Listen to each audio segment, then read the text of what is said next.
የከበረው ነሽ ንግግሬ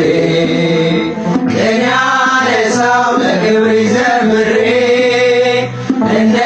ዝግባ ከፍ ብዬ ብታይ ወጥቶልኝ ነው